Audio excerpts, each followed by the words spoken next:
Hello students, welcome back to our YouTube channel chemical फंडा.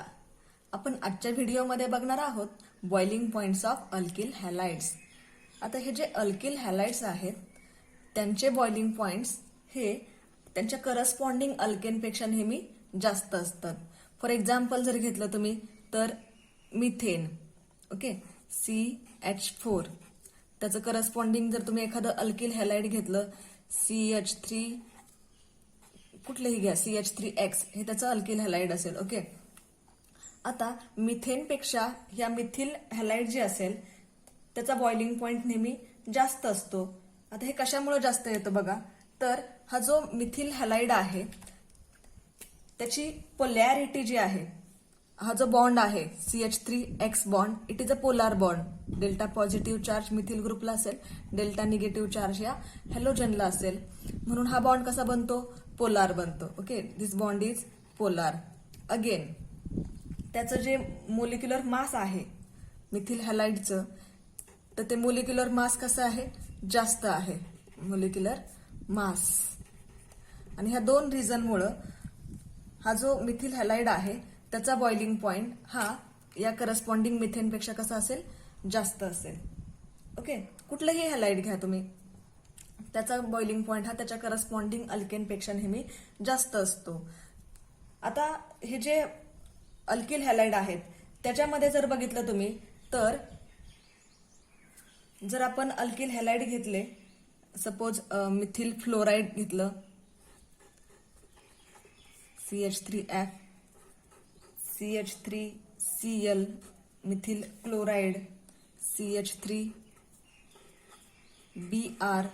Methyl bromide, आणि CH3I, methyl iodide.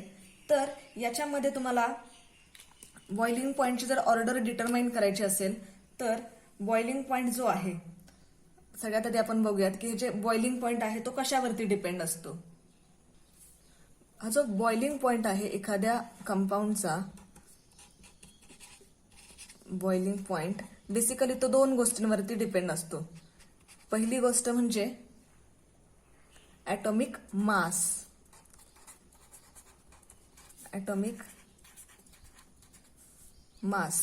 आता एखाद्या कंपाऊंडचं boiling point आणि atomic mass हे दोन्ही एकमेकांशी डिपेंडंट आहेत. आता हे कसे डिपेंडंट आहेत, जर त्याचा ॲटॉमिक मास इन्क्रीज होत असेल तर त्याचा बॉइलिंग पॉइंट पण काय होतो, इन्क्रीज होतो. म्हणजे इन्क्रीज इन बॉइलिंग पॉइंट हे कशामुळं, जर त्याचा इन्क्रीज इन ॲटॉमिक मास असेल तर जितकं ॲटॉमिक मास जास्त इन्क्रीज होईल तितकाच बॉइलिंग पॉइंट त्याचा जास्त इन्क्रीज होईल. आणि दुसरा जो पॉइंट आहे तो म्हणजे वॅन्डरवॉल फोर्सेस. आता हे जे वॅन्डरवॉल फोर्सेस आहेत they are nothing but forces of attraction.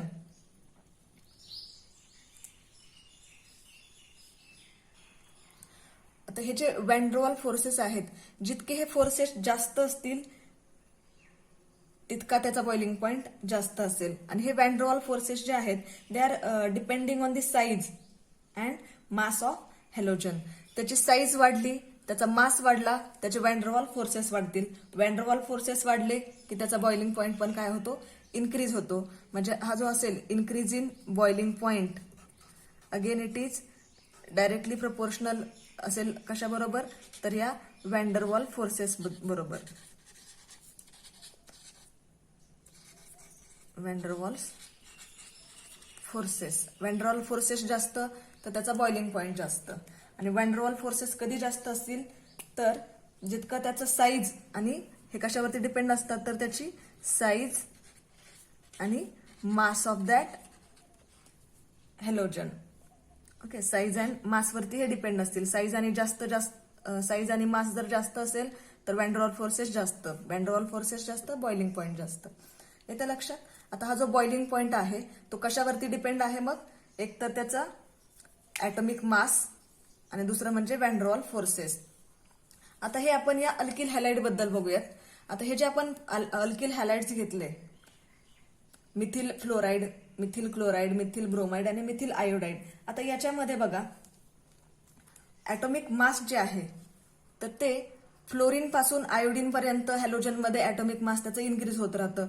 हा मिथिल ग्रुप तर सगळीकडे कॉमन आहे, म्हणजेच ऍटॉमिक मास जे आहे, ऍटॉमिक मास तर ते फ्लोरीन पासून आयोडीन पर्यंत काय होत गेलं असेल, इन्क्रीज होत गेलं असेल, बरोबर. फ्लोरीन पासून आयोडीन पर्यंत ते इन्क्रीज होत गेलेलं आहे. सगळ्यात कमी असेल ते मिथिल फ्लोराईडचं, सगळ्यात जास्त असेल ते मिथिल आयोडाईडचं. म्हणून हा जो बॉइलिंग पॉइंट आहे मिथिल आयोडाईडचा हा जास्त असेल, म्हणून बॉइलिंग पॉइंटचा पण ट्रेंड कसा राहील आपल्याकडं, boiling point will increase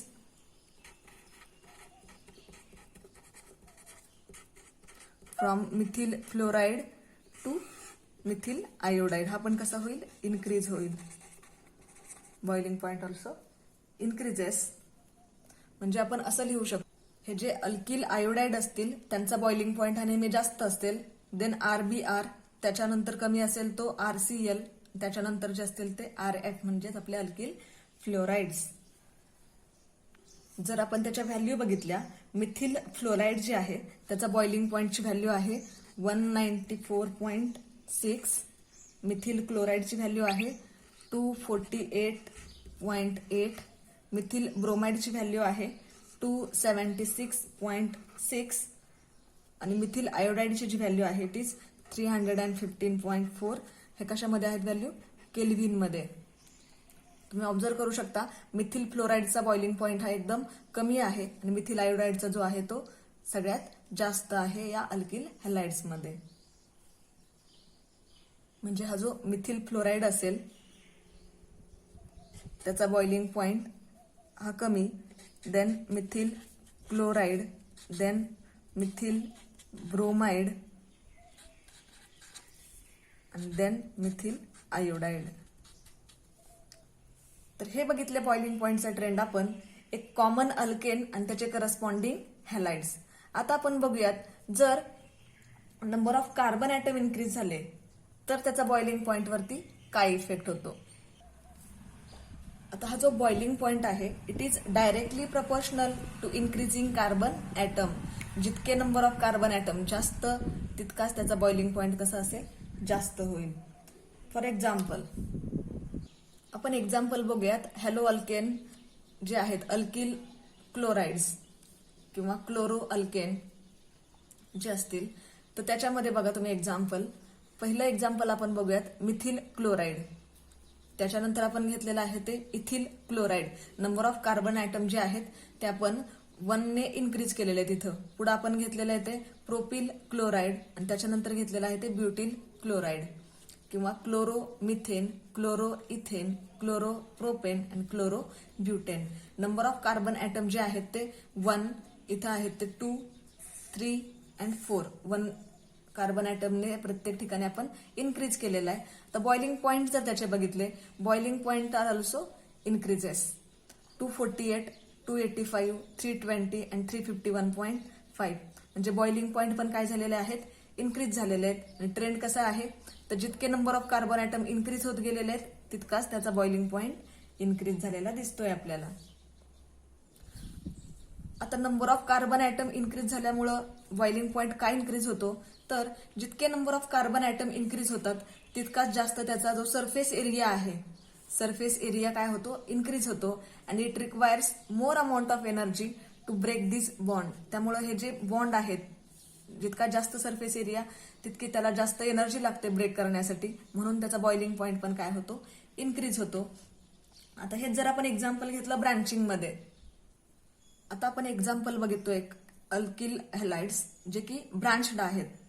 for example आपण एक कॉमन फॉर्म्युला घेतला C4H9Br. आता हा एक फॉर्म्युला घेऊन आपण एक 3 प्रकारचे अल्किल हॅलाइड्स तिथे लिहिलेले आहेत. ओके, त्याचे वेगवेगळे 3 फॉर्म्युले तयार केलेले आहेत आपण. Number of carbon atom same आहेत, हायड्रोजन सेम आहेत आणि ब्रोमिन पण सेम आहेत. मग चेंज काय केलंय आपण, याच्यामध्ये आपण ब्रांचिंग केलेलं आहे.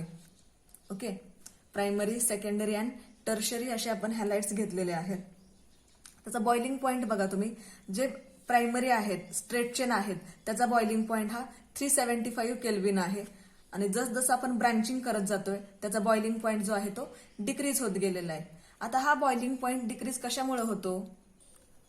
बॉइलिंग पॉइंट जो आहे तो डिक्रीज होतो with increase in branching. Branching जितकं जास्त असेल तितकाच बॉइलिंग पॉइंट हा कमी असेल. इथं बघितलं तर आपण एकाच कार्बनला एक ब्रांचिंग आहे, बॉइलिंग पॉइंट थोडं कमी झालेलं आहे. इथं 2 ठिकाणी ब्रांचिंग दिसतंय तुम्हाला, बॉइलिंग पॉइंट त्याचा आणखी कमी झालेला आहे. म्हणजेच boiling point decreases with increase in branching. आता हे कशामुळे डिक्रीज होतो? तर जितकं ब्रांचिंग जास्त तितका त्याचा सरफेस एरिया काय होतो, हा कमी होतोय. सरफेस एरिया काय होतोय? कमी होतोय. इथं जो आहे तो सरफेस एरिया जास्त आहे, इथं तोच सरफेस एरिया कमी होतोय. ओके, म्हणजेच त्याच्यामुळे ब्रांचिंग इन्क्रीज झाल्यामुळे काय होतं, तर सरफेस एरिया त्याचा डिक्रीज होत आहे. Surface area decreases. आणि सरफेस एरिया डिक्रीज झाल्यामुळे काय होतं, त्याच्यामध्ये जे काही वॅन्डरवॉल फोर्सेस आहेत, जे काही वॅन्डरवॉल्स फोर्सेस आहेत ते फोर्सेस पण काय होतात, डिक्रीज होत आहेत. Okay, Van der Waals forces are also decreases. आणि मग अशा आपण बघितलं बॉइलिंग पॉइंट जो आहे तो डायरेक्टली प्रपोर्शनल आहे वॅन्डरवॉल फोर्सेसची. जितके वॅन्डरवॉल फोर्सेस जास्त तितका त्याचा बॉइलिंग पॉइंट जास्त. So this is all about boiling point of alkyl halides, जो की from alkyl fluoride to alkyl iodide increase होतो, कारण त्याच्यामध्ये ॲटॉमिक मास आणि वॅन्डरवॉल फोर्सेस इन्क्रीज होत आहेत. आणि जसं ब्रांचिंग इन्क्रीज होईल तसं बॉइलिंग पॉइंट त्याचा डिक्रीज होतोय, कारण तिथं सरफेस एरिया कमी होतोय आणि वॅन्डरवॉल फोर्सेस देखील कमी होत आहेत. आय होप तुम्हाला आजचं हे व्हिडिओचं लेक्चर समजलं असेल. जर काही क्वेरी असतील तर कमेंट बॉक्समध्ये नक्की विचारा.